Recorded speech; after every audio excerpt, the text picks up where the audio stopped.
6, I saw a magnificent picture on a book about the jungle called True Stories. It showed a boa constrictor swallowing a wild beast. Here's a copy of the picture. In the book, it said boa constrictors swallow their prey whole without chewing. Afterward, they're no longer able to move and they sleep during the 6 months of their digestion. In those days, I thought a lot about jungle adventures and eventually managed to make my first drawing using a colored pencil. My drawing number 1 looked like this. I showed the grown-ups my masterpiece and I asked them if my drawing scared them. They answered, "Why be scared of a hat?" My drawing was not a picture of a hat. It was a picture of a boa constrictor digesting an elephant. Then I drew the inside of the boa constrictor so the grown-ups could understand. They always need explanations. My drawing number 2 looked like this. The grown-ups advised me to put away my drawings of boa constrictors outside or inside and apply myself instead to geography, history, arithmetic, and grammar. That is why I abandoned, at the age of 6, a magnificent career as an artist. I had been discouraged by the failure of my drawing number 1 and of my drawing number 2. Grown-ups never understand anything by themselves, and it is exhausting for children to have to provide explanations over and over again. So then I had to choose another career, and I learned to pilot airplanes. I have flown almost everywhere in the world, and as a matter of fact, geography has been a big help to me. I could tell China from Arizona at first glance, which is very useful if you get lost at night. During the night. So I have had, in the course of my life, lots of encounters with lots of serious people. I have spent lots of time with grown-ups. I have seen them at close range, which hasn't much improved my opinion of them. Whenever I encountered a grown-up who seemed to me at all enlightened, I would experiment on him with my drawing number 1, which I've always kept. I wanted to see if he really understood anything, but he would always answer, "That's a hat." Then I wouldn't talk about boa constrictors or jungles or stars. I would put myself on his level and talk about bridge and golf and politics and neckties. And my grown-up was glad to know such a reasonable person. Okay, chapter 2. So I lived all alone without anyone I could really talk to until I had to make a crash landing in the Sahara Desert 6 years ago. Something in my plane's engine had broke, and since I had neither a mechanic nor passengers in the plane with me, I was preparing to undertake the difficult repair job myself. For me, it was a matter of life or death. I had only enough drinking water for 8 days. The first night, then, I went to sleep on the sand 1,000 miles from any inhabited country. I was more isolated than a man shipwrecked on a raft in the middle of the ocean. So you can imagine my surprise when I awakened at daybreak by a funny little voice saying, "Please, draw me a sheep." What? Draw me a sheep. I leapt up as if I had been struck by lightning. I rubbed my eyes hard. I stared, and I saw an extraordinary little fellow staring back at me very seriously. Here is the best portrait I managed to make of him later on. But of course my drawing is much less attractive than my model. This is not my fault. My career as a painter was discouraged at the age of 6 by the grown-ups, and I had never learned to draw anything except boa constrictors, outside and inside. So I stared wide-eyed at this apparition. Don't forget that I was 1,000 miles from any inhabited territory, yet this little fellow seemed to be neither lost nor dying of exhaustion, hunger, or thirst, nor did he seem scared to death. There was nothing in his appearance that suggested a child lost in the middle of the desert 1,000 miles from any inhabited territory. When I finally managed to speak, I asked him, "But what are you doing here?" And then he repeated, very slowly and very seriously, "Please, draw me a sheep." In the face of an overpowering mystery, you don't dare disobey. Absurd as it seemed, 1,000 miles from all inhabited regions and in danger of death, I took a scrap of paper and a pen out of my pocket, but then I remembered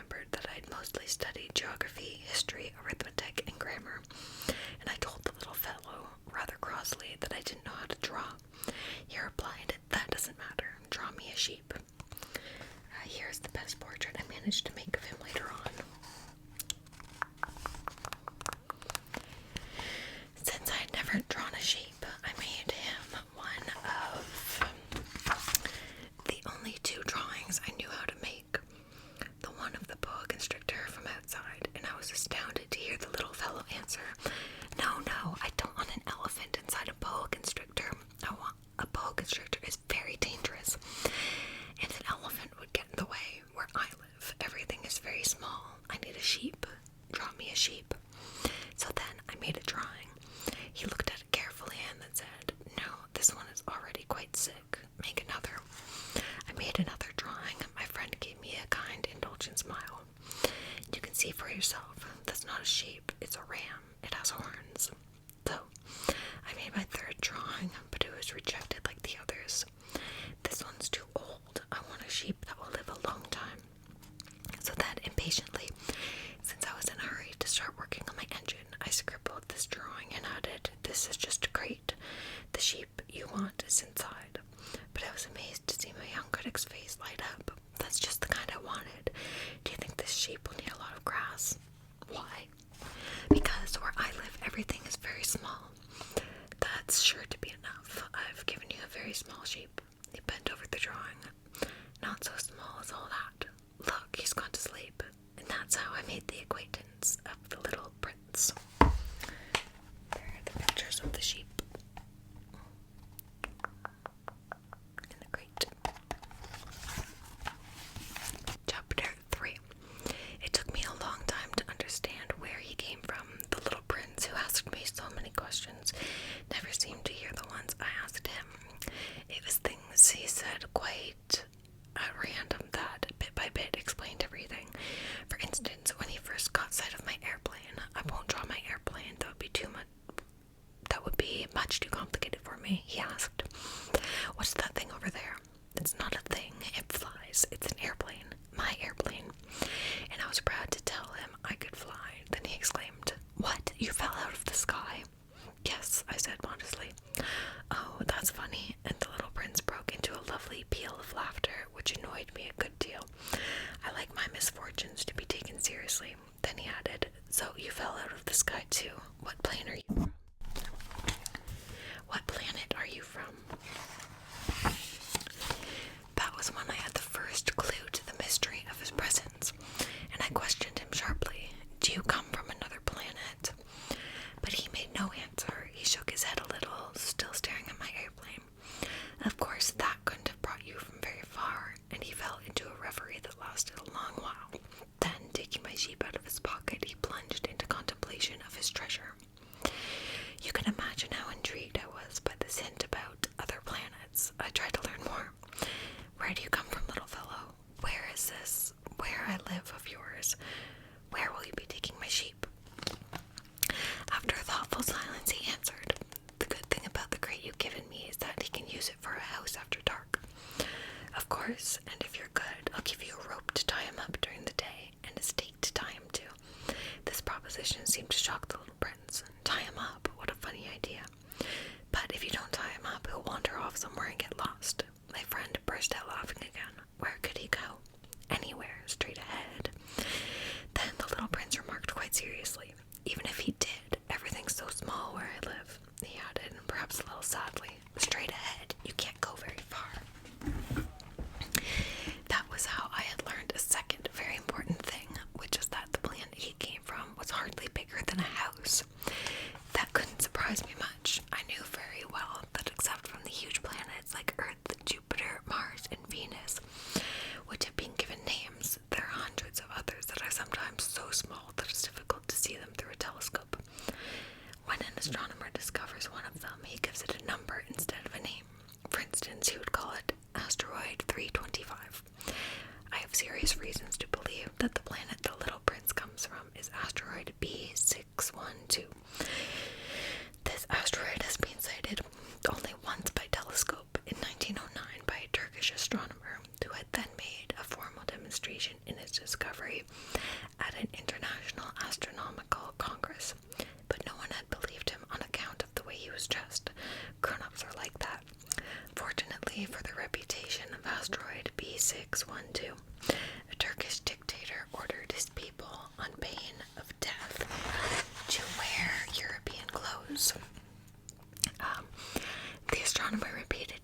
demonstration in 1920 wearing a very elegant suit, and this time everyone believed him. If I've told you these details about asteroid B612, and if I've given you its number, it is on account of the grown-ups. Grown-ups like numbers. When you tell them about a new friend, they never ask questions about what really matters. They never ask, what does his voice sound like? What games does he like best? Does he collect butterflies? They ask, how old is he? How many brothers does he have? How much does he weigh? How much money does his father make? Only then do they think they know him.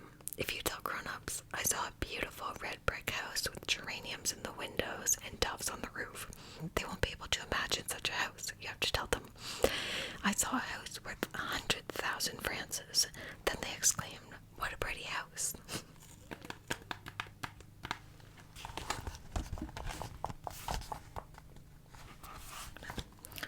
Scooch book over here.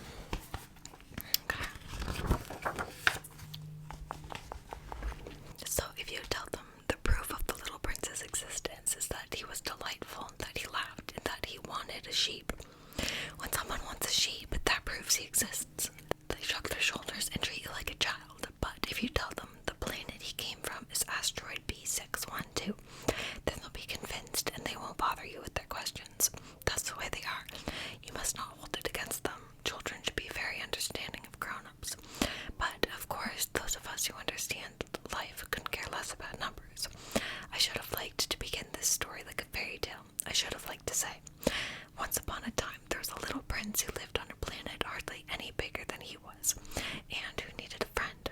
For those who understand life, that would sound much truer. The fact is, I don't want my book to be taken lightly. Telling these memories is so painful for me. It's already been 6 years since my friend went away, taking his sheep with him. If I try to describe him here, it's so I won't forget him. It's sad to forget a friend.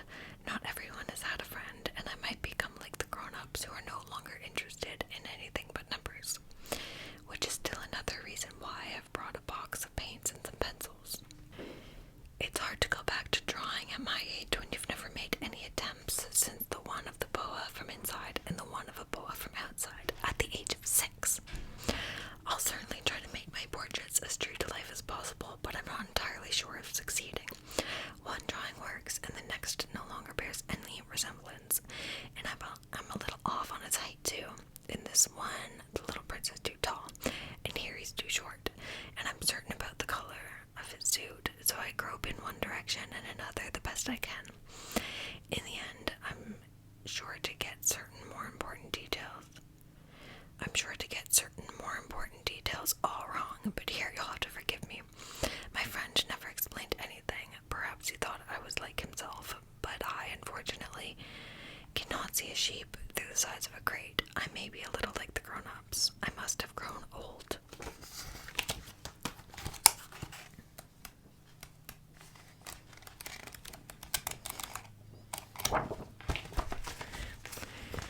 I thought I was going to be able to read this whole book today, but it's almost 100 pages, and there's a lot more writing than I thought, so I'll get to about an hour today, and then if you guys want me to finish it in another video, I will.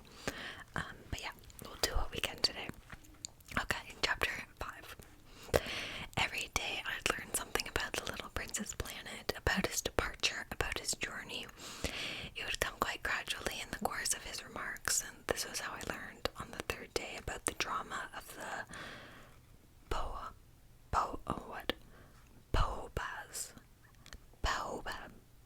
baobabs. This time too, I had the sheep to thank, for suddenly the little prince asked me a question, as if overcome by a grave doubt. Isn't it true that sheep eat bushes? Yes, that's right. I'm glad. I didn't understand why it was so important that sheep should eat bushes, but the little prince added, and therefore they eat baobabs too. I pointed out to the little prince that baobabs are not bushes, but trees as tall as churches, and that even if he took a whole herd of elephants back to his planet, that herd couldn't finish off a single baobab. Probably saying that wrong. The idea of the herd of elephants made the little prince laugh.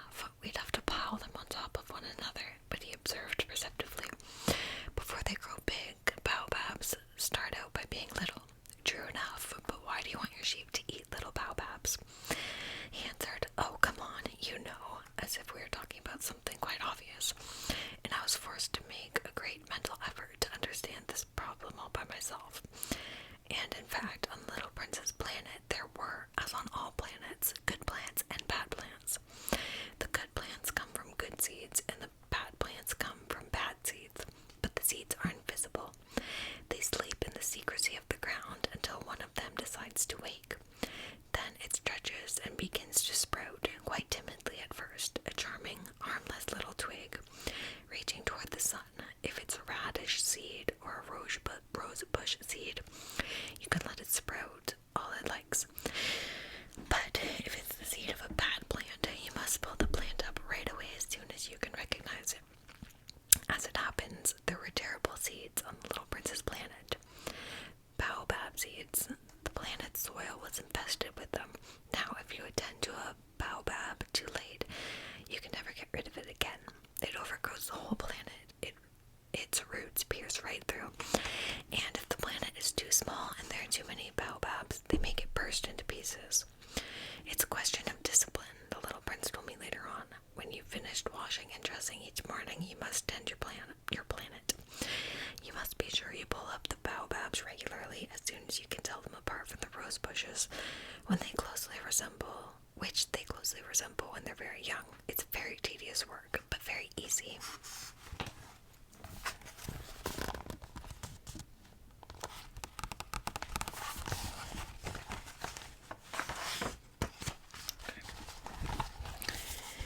And one day he advised me to do my best to make a beautiful drawing for the edification of the children where I live. If they travel someday, he told me, it could be useful to them. Sometimes there's no harm in postponing your work until later, but with baobabs, it's always a catastrophe. I knew one planet that was inhabited by a lazy man. He had neglected 3 bushes. So, following the little prince's instructions, I have drawn that planet. I don't much like assuming the tone of a moralist, but the danger of baobabs is so little recognized that the risks run by anyone who might get lost on an asteroid are so considerable that for once I am making an exception to my habitual reserve. I say, children, watch out for baobabs. It's to warn my friends of a danger of which they, like myself, have long been unaware, that I worked so hard on this drawing. The lesson I'm teaching is worth the trouble. You may be asking, why are there no other drawings in this book as big as the drawings of the baobabs? There's a simple answer. I tried, but I couldn't manage it. When I drew the baobabs, I was inspired by a sense of urgency. Chapter 6. Oh, little prince, gradually this is how I came to understand your sad little life. For a long time, your only entertainment was the pleasure of sunsets. I learned this new detail on the morning of the 4th day, when you told me, I really like sunsets. Let's go look at one now. But we have to wait. What for? For the sun to set. At first you seemed quite surprised, and then you laughed at yourself and you said to me, I think I'm still at home.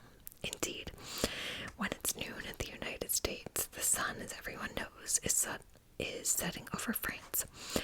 If you could fly to France in 1 minute, you could watch the sunset. Unfortunately, France is much too far. But on your tiny planet, all you had to do was move your chair a few feet and you'd watch the twilight whenever you wanted to. One day I saw the sun set 44 times, and a little later you added, you know, when you're feeling very sad, sunsets are wonderful. On the day of the 44 times, were you feeling very sad? But the little prince didn't answer. Okay. Chapter 7. On the 5th day, thanks again to the sheep, another secret of the little prince's life was revealed to me. Abruptly, with no preamble, he asked me, as if it were the fruit of a problem long pondered in silence. If a sheep eats bushes, does it eat flowers too? A sheep eats whatever it finds. Even flowers that have thorns. Yes, even flowers that have thorns. Then what good are thorns? I didn't know. At that moment, I was very busy trying to unscrew a bolt that was jammed to my engine. I was quite worried for my plane. Crash was beginning to seem extremely serious, and the lack of drinking water made me fear the worst. What good are thorns? The little prince never let go of a question once he had asked it. I was annoyed by my jammed bolt, and I answered without thinking. Thorns are no good for anything. They're just the flower's way of being mean. Oh, but after a silence, he lashed out at me with a sort of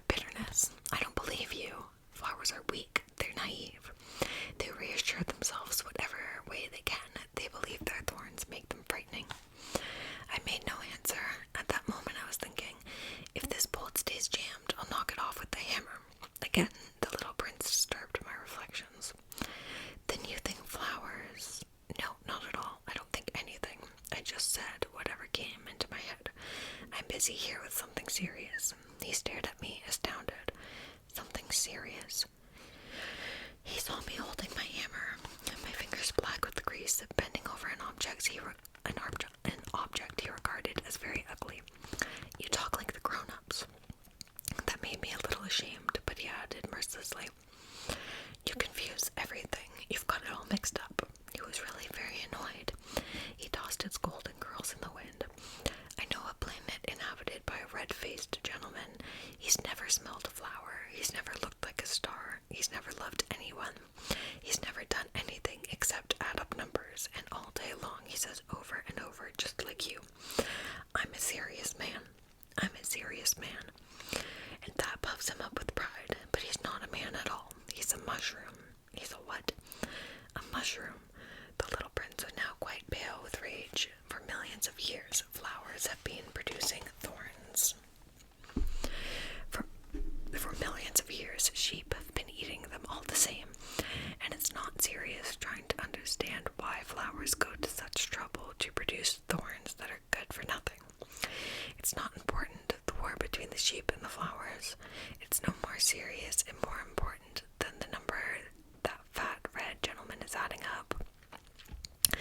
Suppose I happen to know a unique flower, one that exists nowhere in the world except on my planet. One that a little sheep can wipe out in a single bite one morning, just like that, without even realizing what he's doing. That isn't important." His face turned red now, and he went on. "If someone loves a flower of which just one example exists among all the millions and millions of stars, that's enough to make him happy when he looks at the stars. He tells himself, 'My flower's up there somewhere.'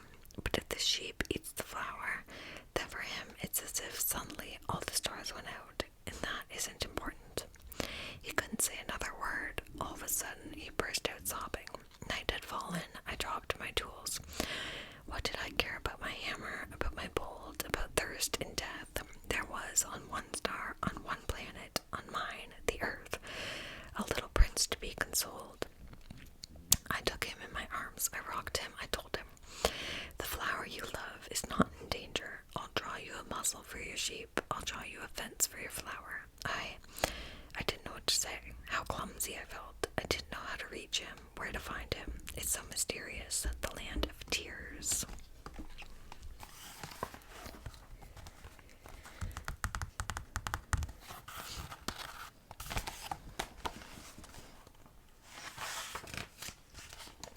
Chapter 8.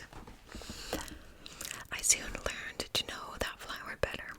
On the little prince's planet, there had always been very simple flowers decorated with a single row of petals, so that they took up no room at all and got in no one's way. They would appear one morning in the grass and would fade by nightfall. But this one had grown from a seed brought from who knows where, and the little prince had kept a close watch over a sprout that was not like any of the others. It might have been a new kind of baobab, but the sprout soon stopped growing and began to show signs of blossoming. The little prince, who had watched the development of an enormous bud, realized that some sort of miraculous apparition would emerge from it. But the flower continued her beauty preparations in the shelter of her green chamber, selecting her colors with the greatest care and dressing quite deliberately, adjusting her petals one by one. She had no desire to emerge all rumpled like the poppies. She wished to appear only in the full radiance of her beauty. Oh yes, she was quite vain, and her mysterious adornment had lasted days and days, and then one morning, precisely at sunrise, she showed herself. And after having labored so painstakingly, she yawned and said, "I'm hardly awake. Forgive me, I'm still all untidy." But the little prince couldn't contain his admiration. "How lovely you are, aren't I?" the flower answered sweetly, "and I was born the same time as the sun." The little prince realized that she wasn't any too modest, but she was so dazzling. "I believe it is breakfast time," she had soon added. "Would you be so kind as to tend to me?" And the little prince, utterly abashed, having gone to look for a watering can, served the flower. She had soon begun tormenting him with her rather touchy vanity. One day, for instance, alluding to her 4 thorns, she remarked to the little prince, I'm ready for tigers with all their claws. There are no tigers on my planet, the little prince had objected, and besides, tigers don't eat weeds. I'm not a weed, the flower sweetly replied. Forgive me. I'm not at all afraid of tigers, but I have a horror of giraffes. You wouldn't happen to have a screen. A horror of giraffes. That's not a good sign for a plant. The little prince had observed how complicated this flower is.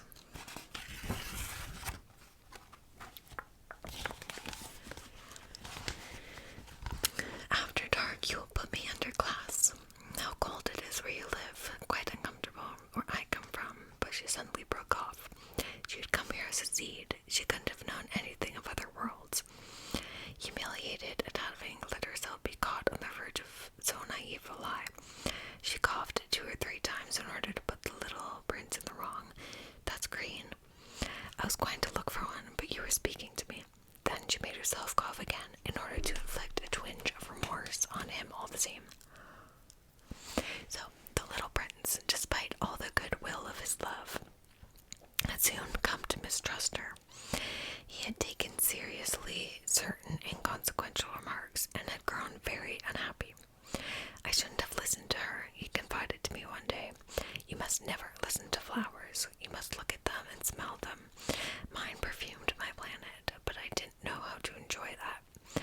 The business about the tiger claws, instead of annoying me, ought to have moved me. And he confided further. In those days, I didn't understand anything. I should have judged her accordingly to her actions, not her words. She perfumed my planet and lit up my life. I should never have run away. I ought to have realized the tenderness underlying her silly pretensions. Flowers are so contradictory, but I was too young to know how to love her. Okay, I think chapter 9. In order to make his escape, I believe he took advantage of a migration of wild birds. On the morning of his departure, he put his planet in order. He carefully raked out his active volcanoes. The little prince possessed 2 active volcanoes, which were very convenient for warming his breakfast. He also possessed 1 extinct volcano, but he said, "You never know." So he raked out the extinct volcano too. If they are properly raked out, volcanoes burn gently and regularly without eruptions. Volcanic eruptions are like fires in a chimney. Of course, on our Earth, we are much too small to rake out our volcanoes. That is why they cause us so much trouble. The little prince also uprooted, a little sadly, the last baobab shoots. He believed he would never be coming back. But all these familiar tasks seemed very sweet to him on this last morning. And when he watered the flower 1 last time, he put her under glass. He felt like crying. "Goodbye," he said to the flower, but she did not answer him. "Goodbye," he repeated. The flower coughed, but not because she had a cold.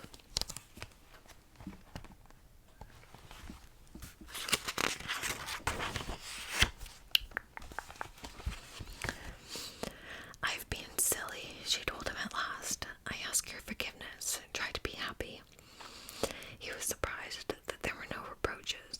They stood there, quite bewildered, holding the glass bell in midair. He failed to understand this calm sweetness. "Of course I love you," the flower told him. "It was my fault you never knew. It doesn't matter, but you were just as silly as I was. Try to be happy. Put that glass thing down. I don't want it anymore." But the wind. My cold isn't that bad. The night air will do me good. I'm a flower. But the animals. I need to put up with 2 or 3 caterpillars if I want to get to know the butterflies. Apparently they're very beautiful. Otherwise, who will visit me? You'll be far away. As for the big animals, I'm not afraid of them. I have my own claws. And she naively showed her 4 thorns. Then she added, "Don't hang around like this. It's irritating. You made up your mind to leave. Now go."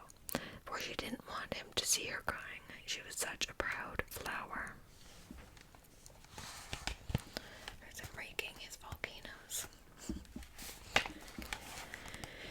Chapter 10. He happened to be in the vicinity of asteroids 325, 326, 327, 328, 329, and 330.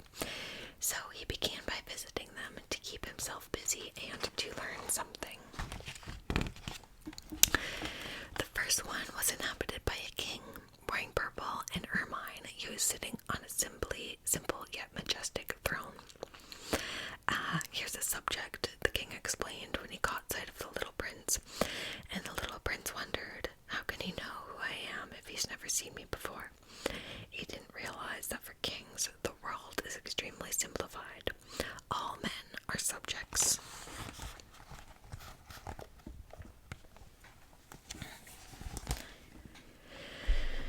Approach the throne so I can get a better look at you, said the king, very proud of being a king for someone at last. The little prince looked around for a place to sit down, but the planet was covered by the magnificent ermine cloak, so he remained standing, and since he was tired, he yawned.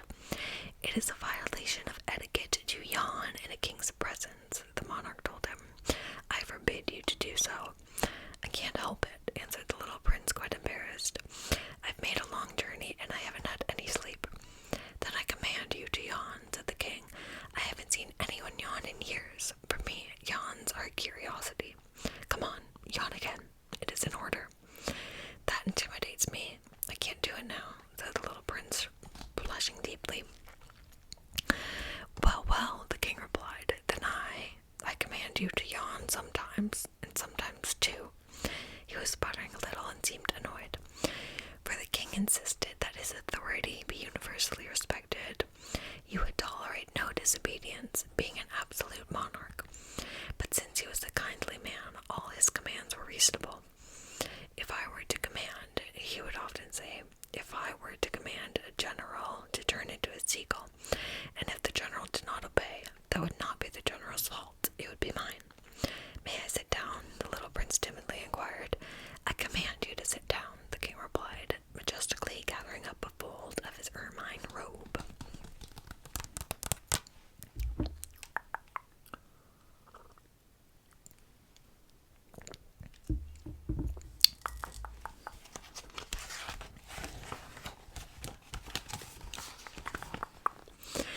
But the little prince was wondering. The planet was tiny. Over what could the king really reign? Sire, he ventured. Excuse me for asking. I command you to ask, the king hastened to say.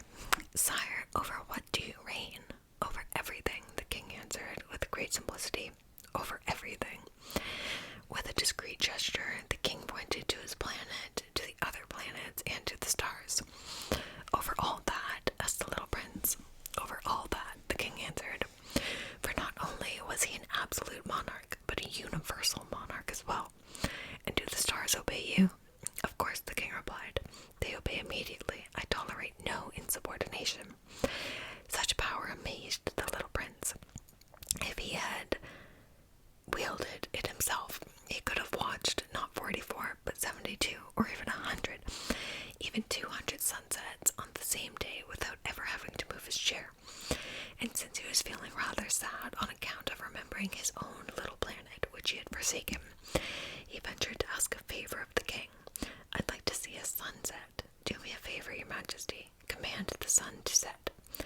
If I commanded a general to fly from one flower to the next like a butterfly, or to write a tragedy, or to turn into a seagull, and if the general did not carry out my command, which of us would be in the wrong, the general or me?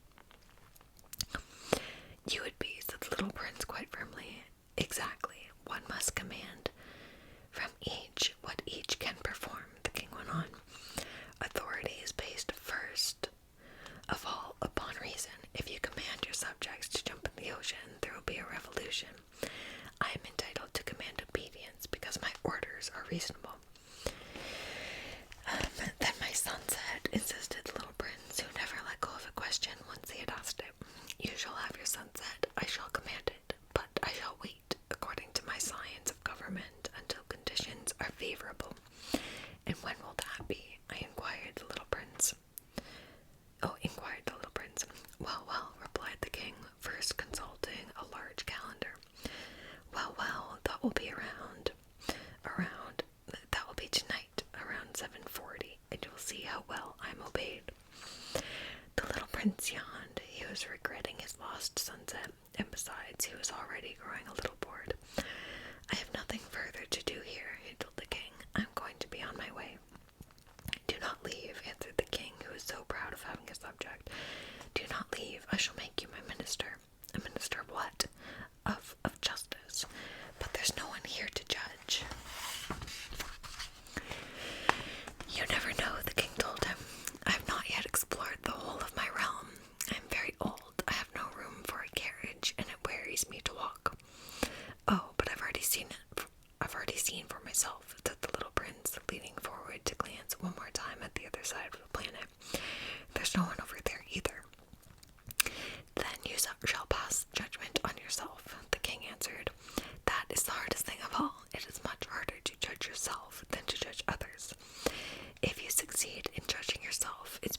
were truly a wise man. But I can judge myself anywhere, said the little prince. I don't need to live here. Well, well, the king said, I have good reason to believe that there is an old rat living somewhere on my planet. I hear him at night. You could judge that old rat. From time to time you will condemn him to death. That way his life will depend on your justice. But you'll pardon him each time for economy's sake. There's only one rat. I don't like condemning anyone to death, the little prince said, and now I think I'll be on my way. No, said the king. The little prince, having completed his preparations, had no desire to aggrieve the old monarch. If your majesty desires to be promptly obeyed, he should give me a reasonable command. He might command me, for instance, to leave before this minute is up. It seems to me that conditions are favorable. The king, having made no answer, the little prince hesitated at first, and then with a sigh took his leave. I make you my ambassador, the king hastily shouted after him. He had a great air of authority. Grown-ups are so strange, the little prince said to himself as he went on his way.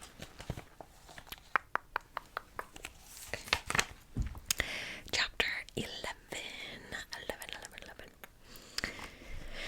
The second planet was inhabited by a very vain man.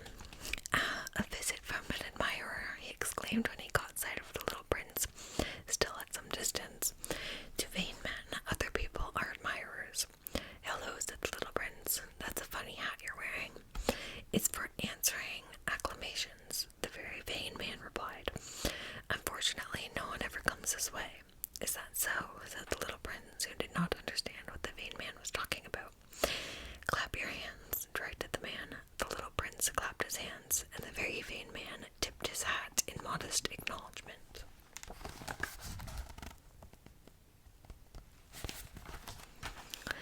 This is more entertaining than the visit to the king. The little prince said to himself, and he continued clapping. The very vain man continued tipping his hat in acknowledgment. After 5 minutes of this exercise, the little prince, tired of the game's monotony, in what would make the hat fall off, he asked. But the vain man did not hear him. Vain men never hear anything but praise. Do you really admire me a great deal? He asked the little prince. What does that mean, admire? To admire means to acknowledge that I am the handsomest, the most dressed, the best dressed, the richest, and the most intelligent man on the planet. But you're the only man on your planet. Do me this favor, admire me all the same. I admire you, said the little prince, and a little shrug of his shoulders. But what is there about my admiration that interests you so much? And the little prince went on his way. Grown-ups are certainly very strange, he said to himself as he continued on his journey. Chapter 12. The next planet was inhabited by a drunkard. This visit was a very brief one, but it plunged the little prince into a deep depression. What are you doing there? He asked the drunkard, whom he found sunk in silence before a collection of empty bottles and a collection of full ones. Drinking, replied the drunkard with a gloomy expression. Why are you drinking? The little prince asked.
serious person.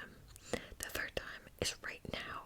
Where was I? 501 million what? The businessman realized that he had no hope of being left in peace. Oh, those little things you sometimes see in the sky. Flies. No, those little shiny things. Bees.